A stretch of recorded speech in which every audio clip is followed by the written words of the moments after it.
You can sign up for Outgrow at outgrow.co/Tom. That's outgrow.co/TOM and get a special 30-day free trial with no credit card required. Start taking action today and check out Outgrow right now. All right, guys, take care and be legendary.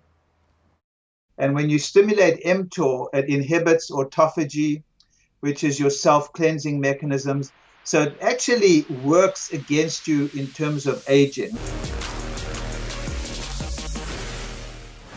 Hey everybody, welcome to another episode of Health Theory. I'm here with Dr. Frank Lipman. Dr. Frank Lipman, welcome to the show. Thank you for having me. I'm really excited, man. I read your book. It was really prescriptive, and that is something that I respect a lot. I think with every day that passes, it seems like health gets more and more complicated.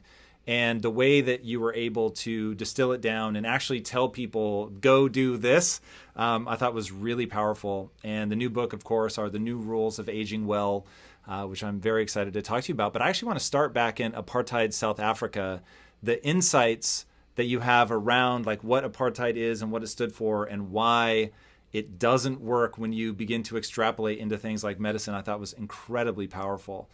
So what was it like growing up in apartheid, and what did you take away as you went into medicine? Well, I grew up I was born 1954, so I grew up in the 50s and 60s in South Africa during apartheid. But I grew up with very, very liberal left-wing parents. So I sort of grew up knowing that the system was rotten. So you just start questioning everything, and the medical system was just another system to question. One thing I heard you give a talk, and you said that apartheid stands for separate. And then coming into the Western medical establishment, you said that same notion of the separateness of not treating the body like a holistic thing. And that same, and I assume that's what you mean when you say that the system was rotten. So one, how did you begin to realize that? Did you hone in right away on that separateness, the way that they were treating the symptoms rather than the causes? Or was it when you got involved in acupuncture, you began to learn a new way? How did that happen? I think, I went to medical school. My brother went to medical school, and if you're a smart kid in South Africa in those days, you went to medical school. I didn't even question it. And in the beginning, I got brainwashed like every other doctor, thinking Western medicine was the answer.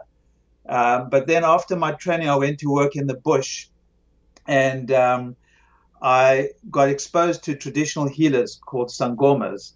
And I noticed that some of the patients we weren't helping, that the sangomas were helping. So it opened my mind a little bit to question the system or to realize that there may be other ways. But I was still heavily brainwashed by Western medicine, and I thought that was the answer. And then if you had to put your finger on what the brainwashing of the Western system is, how would you define it? I define it probably as a cult. What they do, in cults, they deprive you of sleep. They force all this knowledge into you, and you're not really asked or to question anything. You just got to listen to the elders and follow the rules. And that's sort of, in a way, I know that's a bit of an exaggeration, but that's sort of the way we trained in Western medicine. This is the way it is, and you don't question it. And really the only tools we have in Western medicine are pharmaceuticals or surgery. So you don't think out of the box. We're not really taught to question or think about, are there other ways? We're not really taught to really look for the underlying causes of a problem. And we're not really taught to keep people healthy. We're taught to treat disease or serious disease. So there are many shortcomings in Western medicine. Now, look, Western medicine is fantastic if you're acutely ill or you break a bone. I'm not knocking Western medicine, but to take that model and use and extrapolate that model for all our problems in the culture today is, we end up with a very limited way of treating people and a very narrow way. And if you're not prepared to see the shortcomings of the system, then your patients suffer. So, all right, we're back in the bush. What were they doing that. Right. I haven't got a clue. I mean, they were throwing bone. They were doing weird stuff, which I thought was quackery. But because I was intrigued by the culture, to me, this was more interesting from a cultural perspective than a medical perspective. Um, but I did notice that some patients that we couldn't help, were sometimes getting better. So it sort of was there at the back of my mind. And then after that, but I still thought African medicine was bullshit and there was nothing to it. And then I went to work in a private practice in the suburbs, in white suburbia. And I actually happened to work with a very hip doctor who happened to be the doctor for a lot of the detainees. He was also very progressive and liberal. And he was also a little bit open, and he had a part of his practice were the sort of the artsy community of Johannesburg. So we'd have these artsy people coming into me, and they'd seen the homeopath and they had gotten better. They'd come in and they'd tell me, well, my migraine, I went to the homeopath and got better. I went to the there was one acupuncturist in Johannesburg. I went to the acupuncturist and my back got better. So I was, realizing that when I was seeing these people, they were coming in with problems that I couldn't help in Western medicine. And they were telling me they were going to these quacks and they were getting better. And I went to Paul, who is my mentor, the doctor I was working with. I said, Paul, what the hell's going on? And he laughed at me and he said, people get better in spite of what we do. Your job is to actually listen to them and support them with whatever they're doing. And but that started really opening my mind. And then I emigrated to America because my wife and I didn't want to live under apartheid. And I had to get a license in New York. I had to do 3 years as in an internship. And I got a job in the South Bronx because they sponsored me for a green card. Whoa. The South Bronx in 1984 was a pretty burnt out area full of crack addicts and heroin addicts. And American doctors didn't want to work there, so they were able to sponsor me for a green card. And I started my residency there. And after a few weeks, I realized that I didn't want to be a doctor in America because the medicine was very different. In South Africa, we didn't have the money to do all these tests on people. We had to take a really good history, talk to people, examine them, and come up with some type of treatment protocol.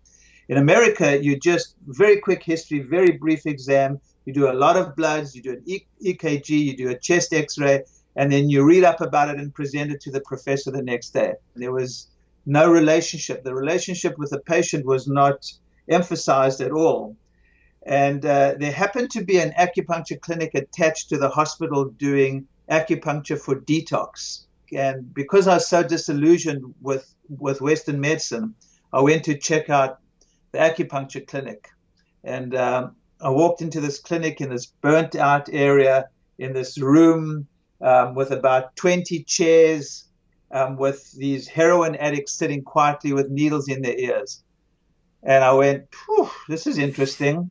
These were the same patients in the wards that were pulling out their IVs and they were swearing at you. I don't know if you've ever been around addicts getting off heroin or crack, and they're pretty tough patients. And in the wards, we're treating them, and they were really difficult to treat because, they were aggressive and they were, shouting and screaming, and you had to sedate them. And here I walked into this room, and there were these 20-odd addicts sitting quietly with needles in their ears. So for the next 3 years, because I had to do 3 years in the hospital, I started spending my time between the hospital, where I've seen acutely ill and sick patients, and then going to the acupuncture clinic and checking it out. So I saw then that the future would be the combination of the two, because the one was particularly good at one thing and not particularly good at the other, and vice versa. So it was like a no-brainer. I didn't even have to think about it. It was like so obvious to me that the future is somehow combining the two. And that was sort of the beginning of my journey. The interesting part of that story, though, is that you go and present this stuff to your peers, and they basically do reject it. And they say, this is crazy. And if you go down this path, it's basically going to be the death of your career. So that, to me, when I heard you describe sort of the different ways of thought, like you said, Western medicine, you're basically thinking of the body as a machine. Yes. And what ends up happening is when you're thinking from a pharmacological perspective, when the check oil light comes on, you put a Band-Aid over it so you can't see it. Right. And whereas in the Eastern tradition, you think of it as a garden. And when a leaf is brown, you don't paint it green. You go figure out what's wrong with the soil or whatever. And I thought, oh my God, that's really a brilliant analogy. And understanding there are times where you're going to deal with the body like a machine. Like I imagine in the Bronx, you must have at some point dealt with acute traumas and things like that. Yeah. Mm-hmm. So I just thought that was interesting. And I heard you speak sort of reverently about surgery when somebody's in a position where that's exactly what they need. And it borders on sort of miraculous. And so now with that in mind, what prompts you to write the new rules of aging? Like so many other things in my career, it just happened because I just written a book called How to Be Well, where I thought I put a lot of my information from the last 35 whatever years of practice into a user-friendly manual. And I'd been starting to explore a lot of the, there's been more and more research on aging lately, and, becoming aware of all this new interesting research on aging. So I said, well, let's do a book on aging. And that's how it happened. So as you dive into it, what were some of those early things in the new research that's coming out that really caught your eye that people should be aware of that are, if they either heed the advice or ignore the advice, it's going to have significant impact on their life? Well, a couple of things I'd noticed. We do in my practice, I measure a lot of biomarkers, which are sort of the downstream measurements of lifestyle changes for the most part. And for instance, as a holistic doctor in the early days, I was sort of semi-vegetarian, mainly pescatarian, coming from South Africa, eating lots of grains, lots of fruits, no red meat. I thought that was the way to go. And I became pre-diabetic, eating what I thought was a healthy diet. Were you overweight at that point? Or? Oh, no. I mean, I've never been overweight, but I had a bit of a stomach. For me, yes, I was overweight, but I thought that was just part of what it was. Yeah, I had a double chin. Yeah, I was.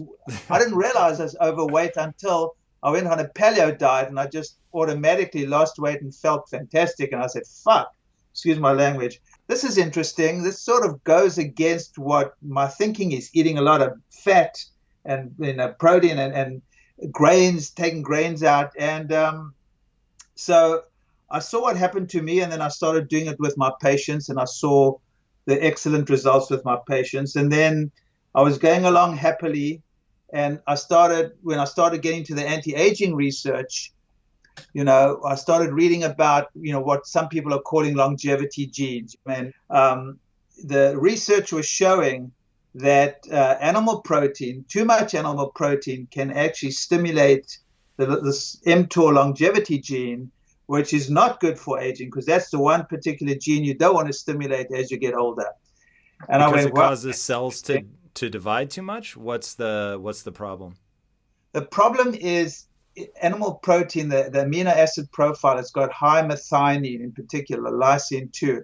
And a lot of methionine, in particular, stimulates this longevity gene. And when you stimulate mTOR, it inhibits autophagy, which is your self-cleansing mechanisms. So it actually works against you in terms of aging. Until you're about 40 or 45, you're growing and you're reproducing and you want to be strong. And animal protein is actually a good thing. I'm not against animal protein if it's well sourced.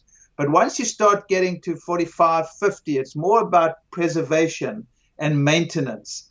And the way to do that is you actually want to keep that particularly important mechanism of autophagy going strong, because a lot of things your functioning starts decreasing as you get older a little bit. So you want to preserve as much as you can so that functioning doesn't decrease as much as it normally would, whether it's mitochondrial function or this self-cleansing mechanism. Self-cleansing mechanism is an important one. So I started looking for what are all the ways to prevent that happening quicker. First of all, I started eating less and fasting. I started looking for ways of stimulating or triggering these longevity genes or the autophagy mechanisms. So I started fasting more. Now I only eat 2 meals a day, for instance. I don't eat as much, and I still eat animal protein. I'm not against animal protein. I just don't eat as much. So I don't think one has to stop, but I do think, it depends how old you are. But when you get into your 60s, you definitely don't want to lose muscle mass, because muscle not only keeps you strong and vital as you get older, but it also has a metabolic function. Everyone talks about osteopenia, losing bone mass, but sarcopenia, the loss of muscle, is really important as you get older. So it's actually a tricky balance, this protein issue, as you get older. But I think you've got to find that fine balance, because you don't want to lose muscle mass. And actually, animal protein is a good way of maintaining that. So it's finding that fine balance. I use a lot of collagen now, because collagen, animal protein, coming from animal collagen, doesn't have high methionine. So in terms of animal protein, that's a pretty good protein to use for in aging. So, all right, before we add anything new, I want to go back through some of the steps so anybody listening can really begin to implement this. So first we go from a pescatarian, high grain, lots of fruits diet, causing pre-diabetic problems that we weren't really aware of. We go paleo, which I guess we'll sort of define as whole foods, higher maybe in protein and fat, lower in the grains and carbohydrates. Yep. We start feeling better. I'm guessing your inflammation is going down. Yep. Your weight loss begins to happen sort of effortlessly. Yep. And now this thing around, as we get older, we have to be more thoughtful about mTOR. I want to park there for a minute. So if there is something in animal protein, in the amino acid profile of animal protein, that triggers mTOR, and mTOR disrupts autophagy, for the first time, I sort of really get why that then becomes problematic. So I get why you say, hey, sometimes maybe animal protein, but sometimes maybe not, because of, depending on your age, sarcopenia. You can go to the point where you're triggering no mTOR, which means you're not building anything, which means that now you can get yourself into a muscle problem. And so you've really got to find that balance as you get older. So right. But I think what I do want to say, because I don't want to, we tend to reduce, we're very reductionist in the way we think. It's not just about mTOR. I just think that's a factor to think about rather than the be all and end all. I think it's just, that's why I decreased my animal protein rather than saying animal protein is bad. I don't think it's healthy when you're older just to keep growing and getting stronger and building and building and building.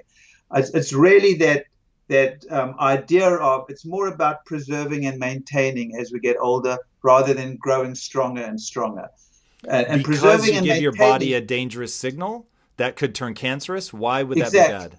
Exactly. So you don't want too many things that are abnormal to grow, because if you're still into growth, unfortunately, sometimes cancers can grow too. Abnormal things can grow. That's exactly the idea. So you want to sort of, it's a fine balance. And, everything's working together. How you sleep, how you deal with stress, how kind you are, if you have purpose in life, if you have gratitude. So there are all these many factors working together. It's not just about, people who are so rigid about their diet, whether it's a paleo diet or a vegan diet, I think is probably more unhealthy. I think just be smart about it and be aware of it rather than be obsessed about it. And why you're saying that a vegan diet is more unhealthy than a paleo diet? Well, for most people, I would say that yes. Most of the vegans that I have seen as patients tend to be nutritionally depleted. I have a couple of patients who are vegans and are really healthy. I think that's more unusual than unhealthy people eating a paleo diet. Put it that way. But once again, I don't think there's one right diet for everyone. I mean, do you think people fall into buckets though? Like, yes, because I doubt it's infinite variability, right? So people begin to clump into types. Have you ever given thought to, like, is it 5 types, 50 types?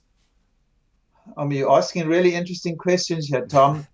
I think there are variations, and I think it's affected by your age too. I do think, especially as we get older, we need to eat less, and as I said, less protein. I think the general rule for me is eating as few sugars and starches as possible is sort of generic. Then once you get beyond that, for some people, grains are fine. For a lot of people, I find grains are a problem. So my generic diet for most people is sort of a paleo or low carb diet. Once we go from there, it's like some people do better with some more. I saw someone today who is on a keto diet, and I've seen so many people do really well on a keto diet. She was on a keto diet. She couldn't understand what was going on. And we did a genetic profile on her. There's a genetic test I did. And sure enough, it came up that she had a difficult time with fats, too many fats. So now we're going to cut down her fats and she'll probably do a little bit better. So I think, my standard diet would be a low carb diet for everyone. And then after that, it's, sort of the balancing, how much fat, how much protein, what do you want to do? If you want to lose weight, sometimes just a high protein diet will do it. So it all depends on what your needs are. But, once we get older, I think eating less, eating very low carb, and sort of balancing that protein need with your muscle mass is probably the most important. But I always like people to think of food as something they enjoy. I hate putting people on diets.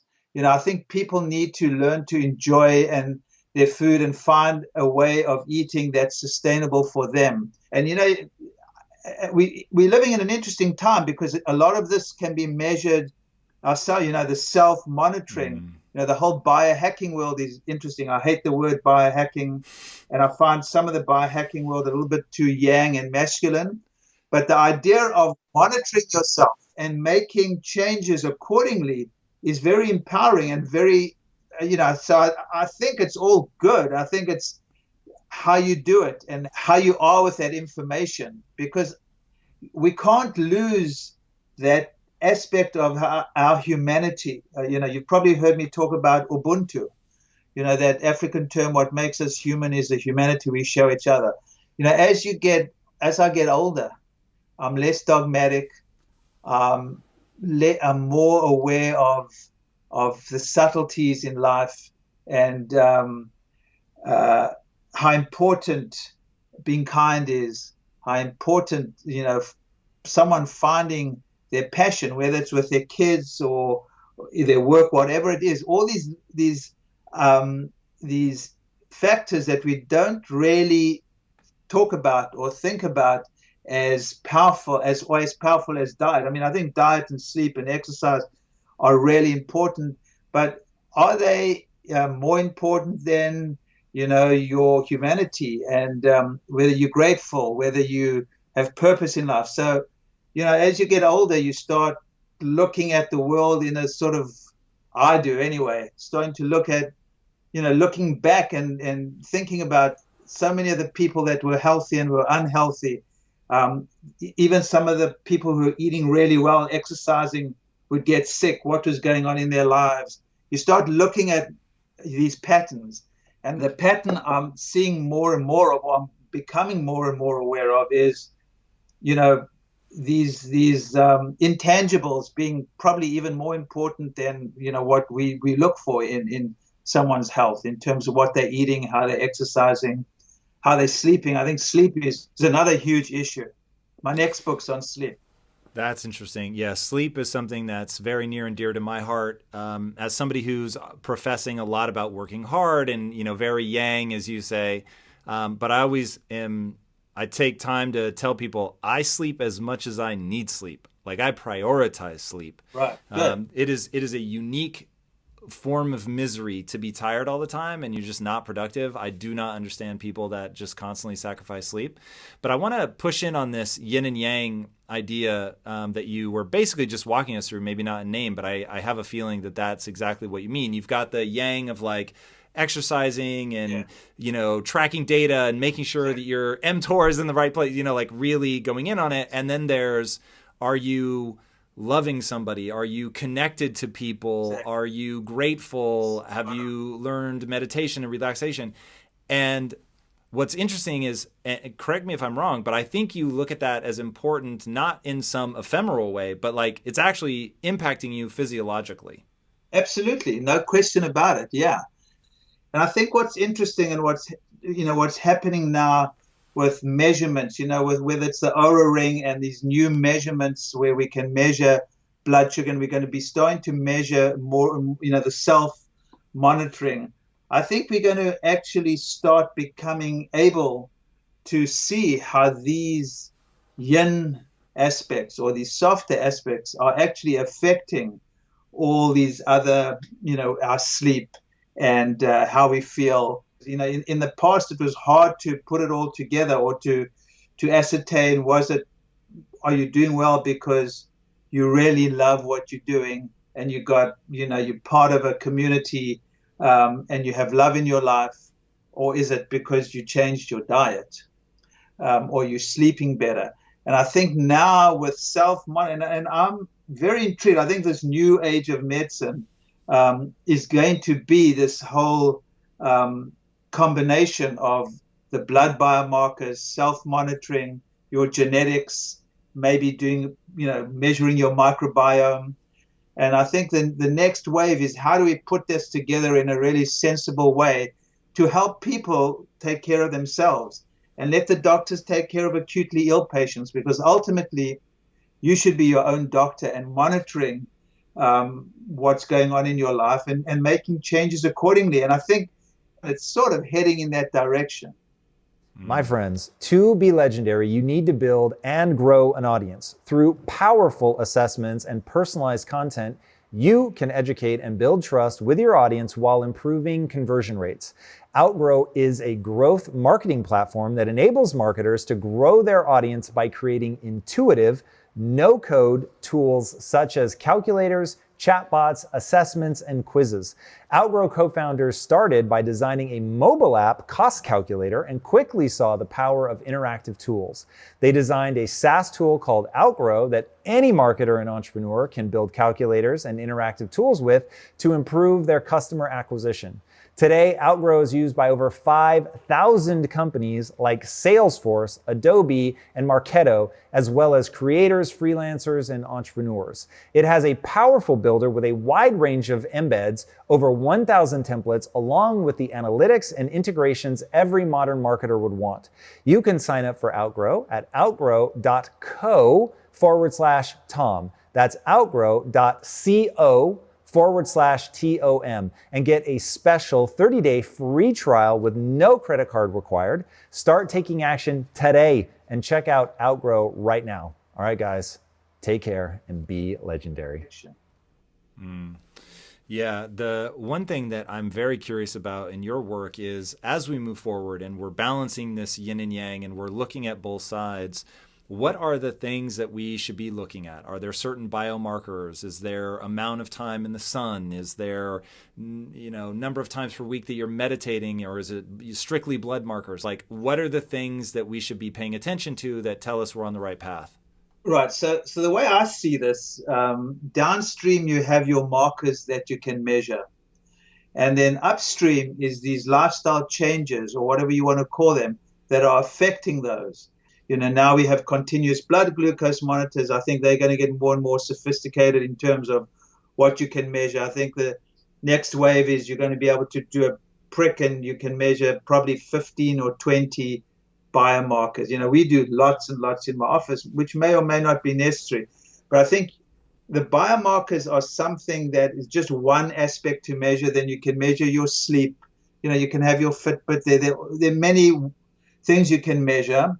And then you can make your changes, your lifestyle changes, whether it's changing your diet, how you exercise, when you exercise, how you sleep, if you're angry and fighting with your spouse, if you're not happy at work.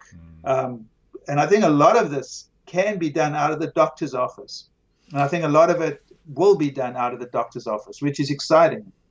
Yeah, one of the things in there that I think is really interesting is that idea of beginning to track pattern recognition as it associates with blood markers. My wife struggled profoundly with microbiome issues for years, And the only real breakthrough came when she finally got religious about tracking what she ate and how she felt. And once she started doing that, you just find patterns that you never would have guessed. Exactly. And there was things that, her doctor told her would bother her based on an allergy test, and they didn't. And then there were things that she was supposedly fine with, but just every time she ate it, she would have an episode. And so finally she was just like, I'm just going to trust, like, I eat this, there's a problem. Whether I can identify why there's a problem or not is totally separate. And so we ended up finding out, even though she isn't gluten, she doesn't have celiac and doesn't even register as gluten intolerant, if she eats gluten, it wrecks her stomach. And then so here's an interesting thing. So now we have much more sophisticated or sensitive tests for gluten. So in the old days, you used to do a celiac test, which just tests 2 or 3 or 4 antigen. There's actually a test you can do now. It's called the Wheat Zoomer by Vibrant Wellness that actually measures 13 different gluten antigens. And a lot of patients, now that we're doing it, a lot of patients come back with the celiac ones negative, but they're still sensitive to maybe the gliadin or something else in it. So your wife's experience is actually not atypical. And the other thing I find about the microbiome is, you can be sensitive to a food and think it's a food, but it's actually your microbiome. And you alter the microbiome, whether you use antimicrobial herbs or whatever you do, your sensitivity to the food disappears. So this whole microbiome story and the gut story is fascinating. And I'm obsessed with it in my practice. I mean, that's what we deal with all the time. But I'm seeing now that some of the testing and people's experiences are correlating more. So we're entering a really interesting time in medicine. I mean, even in the last couple of years, I think things have got much, much more sophisticated, which is exciting. That's exciting. There's no one size that fits all. I'm totally with you on that. But just like with diet, you were sort of, like, here's the thing I start with. It won't work for everybody, but this is sort of as close to universal as we're going to get. I'm going to lay out what I think is as close to universal for solving microbiome problems as possible. Okay. And you tell me if I'm totally crazy. You've experienced a lot more. So if I had somebody and they said, look, I'm having gut issues, I would say, okay, first of all, all sugars dead and gone. Stop with those. Refined carbohydrates, those are gone. You're going to kill your you're going to kill your nightshades. You're going to only whole foods. Nothing that's gone anywhere near glyphosate. First of all, and then no grain-fed at any phase. So grass-fed, grass-finished, the whole 9. That actually really matters if you're eating animal protein. No vegetable oil and no soy products. And did I say gluten? If I didn't say gluten already, no gluten. Right. No, that's about as universal as I can think of. And no dairy. Right. I think that is almost right. My experience has been, because, just clinically, I'm just seeing this all the time. I mean, my practice is now full of a lot of young women in particular with autoimmune problems. And what I've noticed is a lot of the time there's a microbiome imbalance. There's either an overgrowth, or whether we call it SIBO or Candida, or there's this imbalance in the gut that the diet alone will not address. You need to use, I start with herbs. You need to use antimicrobial herbs to sort of kill the bad guys. That's very simplistic, but let's leave it at that. Is there like over-the-counter stuff that we can get, or is this prescription? No, a lot of this is over-the-counter. This is where you start with.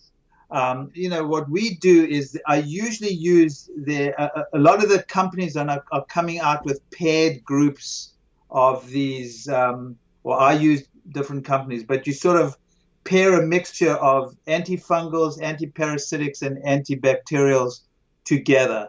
And you see how they respond, because if you're on the right track, within 2 weeks or 3 weeks, people will feel a lot better. Their gas will get better. Their bloating gets better. They start pooping better. So you can actually tell clinically in a very short time. It's not that you solve the problem within a few weeks, but within 2 or 3 weeks, you get an idea if you're on the right track. And then once you see they're on a path, then you can maybe start adding probiotics, maybe. then you can maybe start adding prebiotics, maybe, or resistance starts. The diet will always start off as you sort of talked about, but you need to do more than the diet, because so many people come in with, let's call it a severe imbalance in the microbiome that needs these antimicrobial herbs to actually treat them. I'd say 70% of the young women I see with autoimmune problems have a history of taking a lot of antibiotics as kids.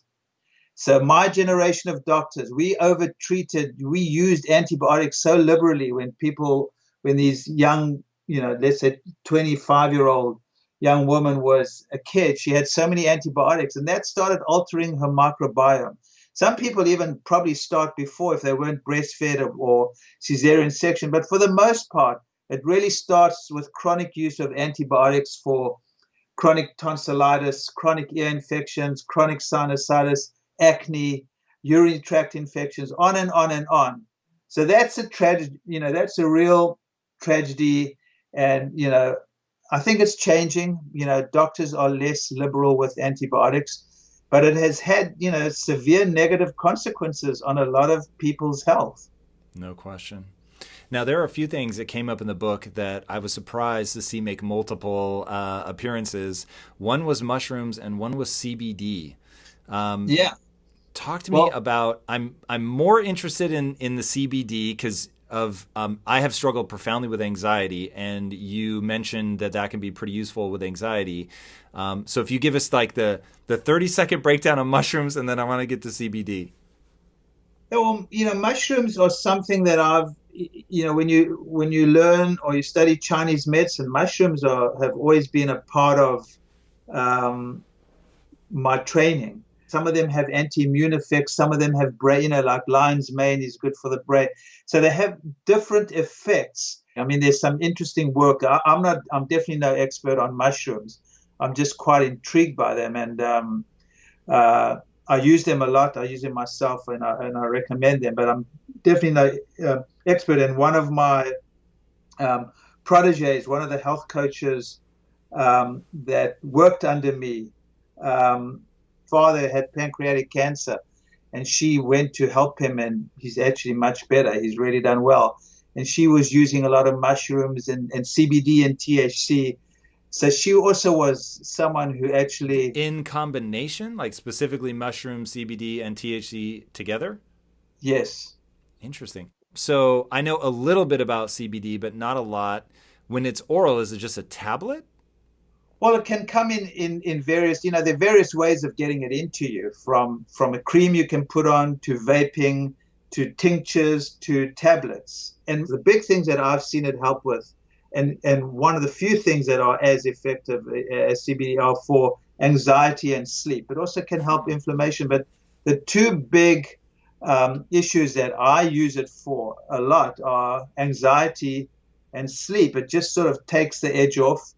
And certain strains, and everyone's different. The dosage people need and the strains people need seem to be different.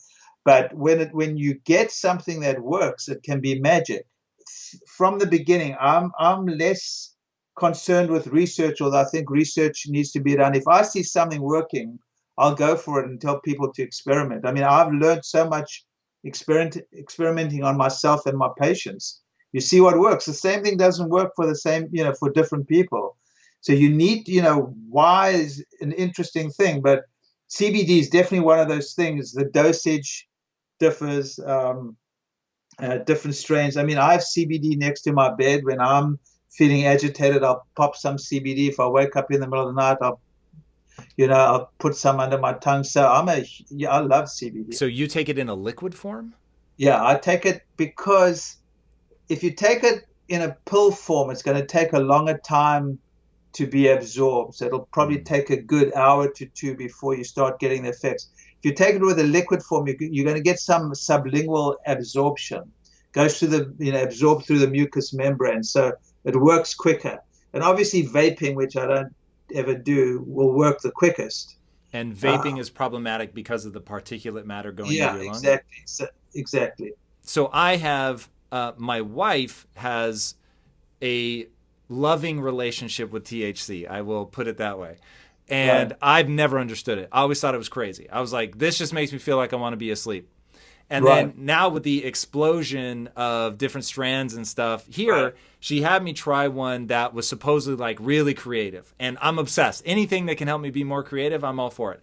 So Right. I tried it and I was like, this doesn't even seem like the same drug that I had tried before. And it's Right. simply a different strand. So I was like, Right. wow, this is really interesting. Like there's Yeah. so much to explore. So I have sort of renewed my interest in finding things that that can alter your consciousness is maybe the right way to think of it. I'm way too big of a chicken to do what they call the hero dose of mushrooms. That does not strike me as something I'm ready for, Yeah. but Well, it's to interesting. be honest, what I think also opened up my mind this is when I was much younger. We did quite a bit of, not a lot, but some LSD in South Africa when I was still at medical school and finishing medical school. And I think that may have, it opens up your mind. You start realizing that, oh, this is interesting. And now there's so much research using, some psilocybin and then for depression and for all sorts of things. So I think there's a whole area there that needs to be explored, and there's something there. It's not something that I do or know enough about or use for my patients. So, but I do think there's something there. To me, that's just another medication. Right. But, with anxiety and sleep, I mean, sleep is such a common problem. Anxiety is such a common problem. And, for so many years, it's been, getting people to meditate, which is very difficult, and trying to get them to deal with their stress, using some nutrients like L-theanine and GABA, and then CBD comes, and like people start taking CBD, and like you're getting these really interesting results. So that's, I'm always intrigued by new products or things like that. So that's why CBD got so much, got quite a bit more space than maybe something else in the book, because I do think it's an important and relatively benign therapeutic tool that needs to be explored further. So knowing that lifestyle choices are your first go-to, if just in summary you had to put together 3 or 4 things that everybody should be doing, whether it's cutting out sugar or more sleep, whatever, what are sort of your top 3 or 4 things that if everybody did, it would help them age better? Yeah, cutting out sugar, more sleep, meditation, or something. Meditation doesn't have to be sitting on a cushion, with a mantra.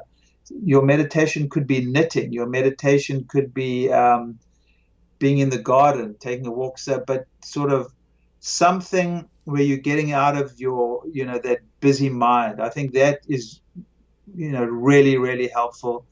And I would put, those things we talked about, being kind to yourself, being kind to others, having meaning in life. I mean, having a passion for something is probably the most anti-aging. When I think of all my patients who've aged well, they've all had some meaning in their lives, and the meaning may have been their grandchildren. It doesn't have to be saving the world, but whatever it was really meaningful for them. Obviously exercise too is really important, but I do think those softer aspects and that having meaning to me is like probably number one. But not everyone can have meaning. But I think if you're angry all the time and you're not able to forgive, and all these little things eat you up and have an effect on you. It's the ordinary things that we do on a daily basis that have an extraordinary effect on our health. So when you start making habits of these little things, like taking a walk in the forest, going for a walk on the beach, spending time in nature, listening to music you enjoy, being surrounded by people you love. These little things that we don't realize are medicine are just as powerful as any drug. So, I think fasting as we get older, to be quite honest, or eating less and time-restricted eating, I think is an incredible. I mean, we've seen incredible results with fasting in our practice with measuring biomarkers, especially whether we do an advanced lipid panel. I mean, we've seen remarkable results with people fasting. I mean, it's really interesting. Now, usually that's not fasting, and in the time that they're eating crap. It's usually going together with a much healthier diet. But I mean, there are these little things that you can do that are not expensive and make a huge difference. And you feel the clarity. I mean, I was always a huge believer in having a big shake for breakfast. And I used to put all my, breakfast is the meal. You got to have a big breakfast and you're going to feel great the whole day. And I never realized how much clearer I was until I skipped breakfast and I started fasting. And how much, like, if you want to see me as a patient, come see me in the morning. I'm really on. So, it's very interesting how we all get brainwashed to think a certain way, and something comes up and you change and you go, oh, that's interesting. And as you say, monitor yourself, see how you feel.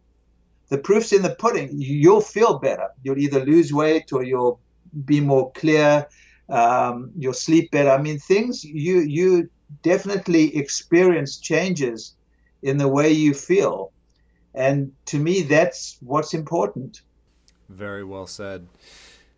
Man, this has been a lot of fun. Where can people connect with you online? Do you have a social presence? Yeah, drfranklipman.com is a website, drfranklipman.com, and I have a newsletter, which is very good. I am on Twitter. I am sort of on Instagram. My health coach does my Instagram. I don't really do it. Mainly my website. I post a lot because I want to get information out, but I'm not the one who sits and answers and gets involved in social media per se. I like to just put the information out, and I'm too old for that. So don't expect me to answer you back on social media. That is fine, given how much information that you're putting out there. And I will say that, whether you tweet people back or not, given how much amazing information is in not only the most recent book, The New Rules for Aging Well, but your whole catalog is extraordinary, and bestsellers among them. So highly encourage everybody to check that out. And speaking of things you guys should check out, if you haven't already, be sure to subscribe. And until next time, my friends, be legendary. Take care. Thank you guys so much for watching and being a part of this community. If you haven't already, be sure to subscribe. You're going to get weekly videos on building a growth mindset, cultivating grit, and unlocking your full potential.